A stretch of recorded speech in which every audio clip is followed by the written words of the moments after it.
ભાજપ સાંસદ નરહરી અમીનની તાનાશાહી સામે આમ આદમી પાર્ટીનું આંદોલન તેજ.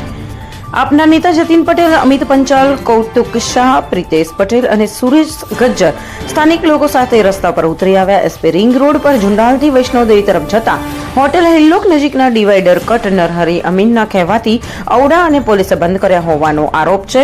આપનો દાવો છે કે ડિવાઈડર બંધ થતા સ્થાનિકોને 3 થી 4 કિલોમીટર ફરીને જવું પડે છે. લોકોમાં ભારે આક્રોશ જોવા મળ્યો હતો. જનતા સાથે મળીને સિગ્નેચર અભિયાન શરૂ કરાયું છે. આપ નેતાનો આક્ષેપ છે કે અગાઉ સંસદ અને કોર્પોરેટરે રજૂઆત કરી હોવા છતાં પણ કોઈ નિરાકરણ નહીં લાવાયું. હવે જનતા રસ્તા પર આવી છે અને તાનાશાહી સામે વધુ વિરોધ તીવ્ર બન્યો છે. हम दिखाएंगे सच्चाई की खबर चैनल को लाइक कीजिए, सब्सक्राइब कीजिए और हमारे साथ जुड़े रहिए. हम दिखाएंगे आपको सच्चाई की खबर.